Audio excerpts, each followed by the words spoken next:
Pakistan, Mr. Imran Khan, to kindly deliver his address. Bismillahirrahmanirrahim.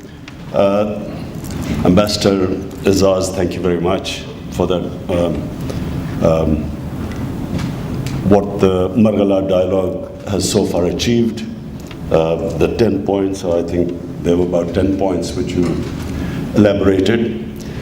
Ladies and gentlemen, I think this is a great beginning.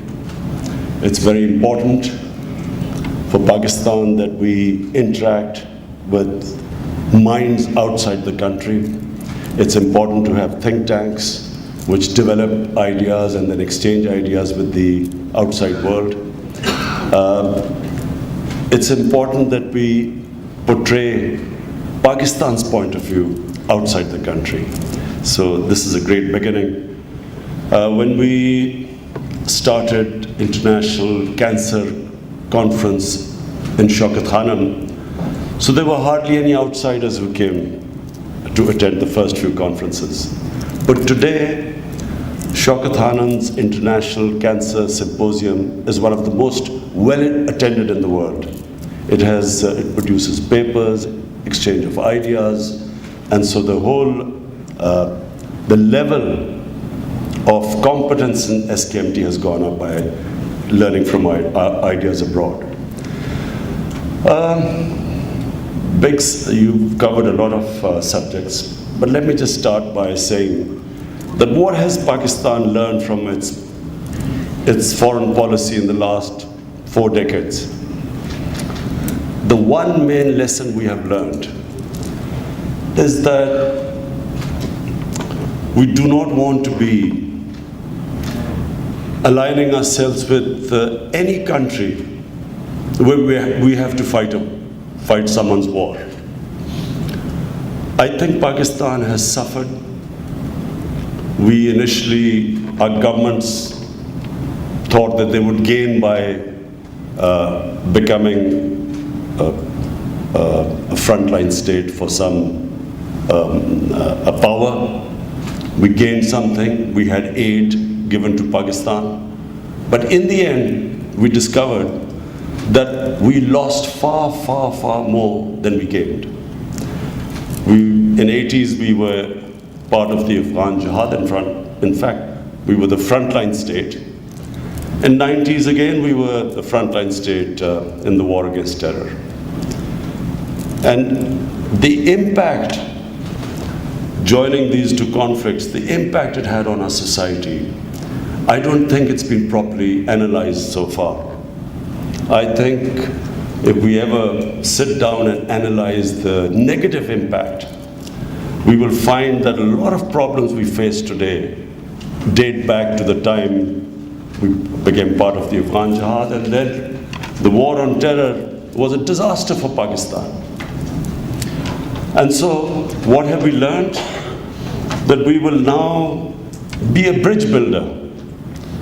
We will try and play the role of a conciliator between rival countries. No longer will we become part of a conflict. And I think once this realization goes through every strata of society, unfortunately some people still don't believe that we lost out in participating in these two conflicts. But there are two countries we can learn from, experiences of two countries. One is China, the other is the United States. In the last 20 years, look at the infrastructure development in China. Compare that to the United States. The United States supposedly won the wars in Afghanistan, in Iraq. But the amount of money spent, God knows how many $1 trillion was spent in these wars. At the same time, China was spending that money in its infrastructure. And anyone who has seen the change in China in these past 20 years will understand that the Chinese way of running their foreign policy is much, much superior. They also have the conflicts, but nowhere did China commit to fighting a war. Pakistan has great opportunities. As you mentioned, Ambassador Izaz, the geostrategic position of Pakistan is such that if we, from now onwards, put our house in order, and by that ease of doing business, making it easier for investors to come to Pakistan, our visa regime, making it easier to people to see Pakistan. Previously, we made it so difficult for tourists to come to Pakistan. The investors, of course, the war on terror, that put paid to the investors. Meetings would be held in Dubai. Cricket teams wouldn't tour Pakistan. I mean, the last 10 years we have trouble to attracting sports people to Pakistan. So now, what we are trying to do is to make it easy to come to Pakistan. We are opening up all our areas, removing a lot of no objection certificates of going into the northern areas. For me, the most beautiful areas in the world. And at the same time, trying to helping our neighborhood in having peace. I'm very proud to say that Pakistan is playing a very big role in peace in Afghanistan. We are hoping that the recent developments will move towards a ceasefire, talks, and a political settlement in Afghanistan. Not easy, but it's the only way which the world now recognizes. The only way forward is a political solution rather than a military one. Iran, Saudi Arabia, one of our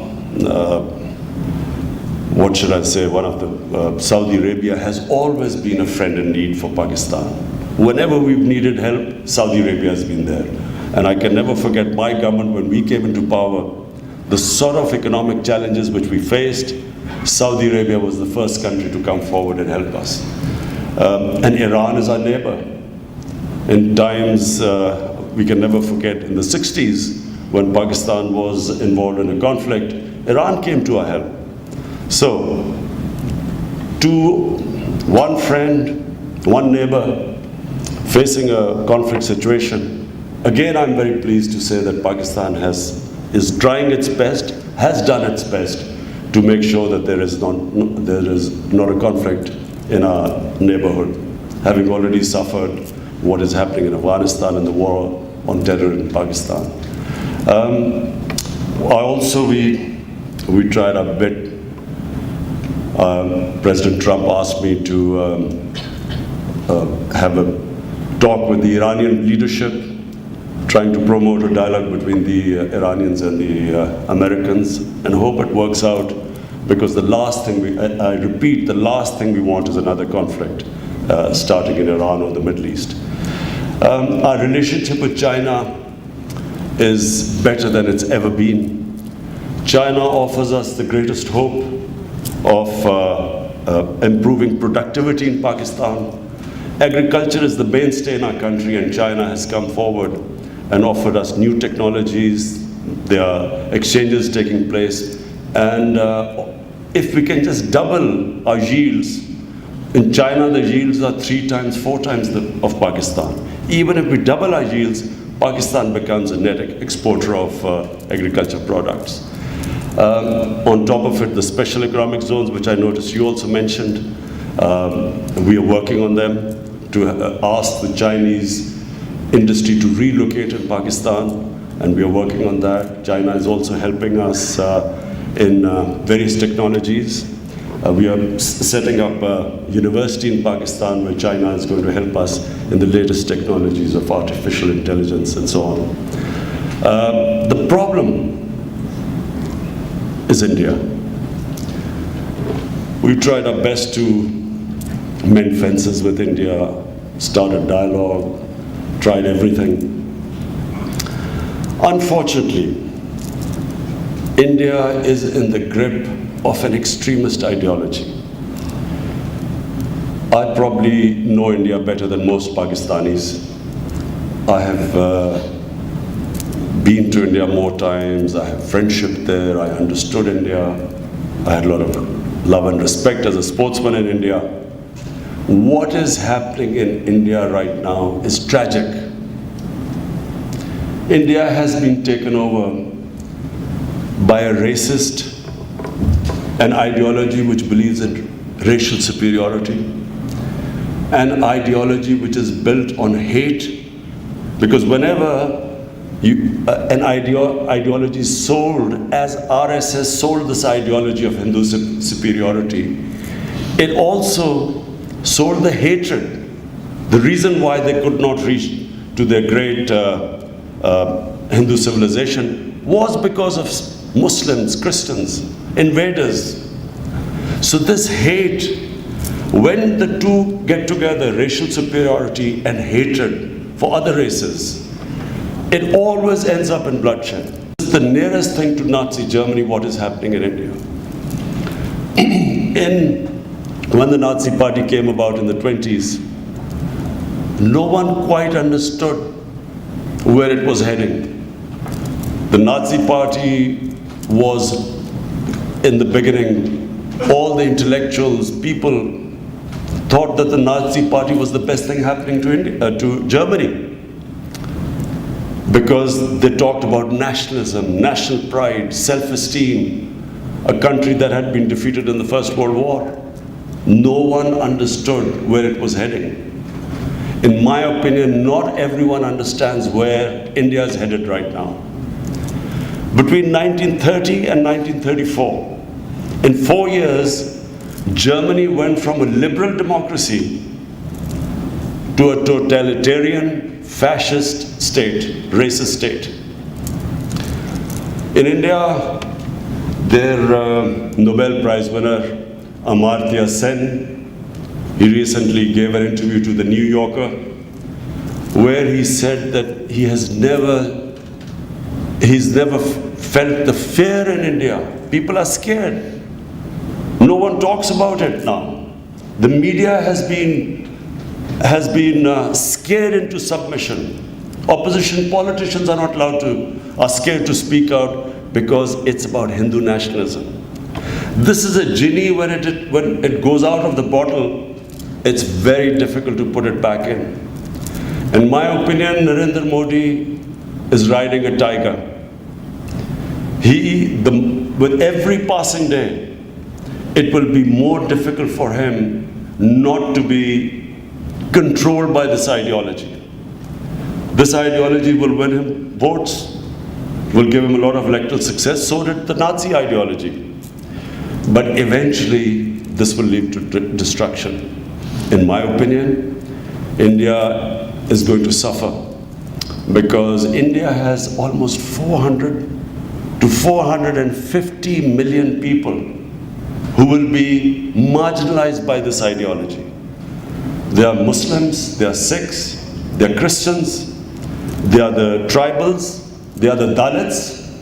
They will be excluded from this Hindutva, the Hindutva ideology. And that's where the danger lies. It's for India. The greatest danger is right now for India. But Pakistan also is not out of the danger zone because of Kashmir. What they have done in Kashmir right now, I'm afraid the Modi government has gone into a blind alley. The moment they lift the curfew, and this is now almost over 100 days of curfew, people of Kashmir are suffering. It's incredible that how 8 million people could be put through this ordeal.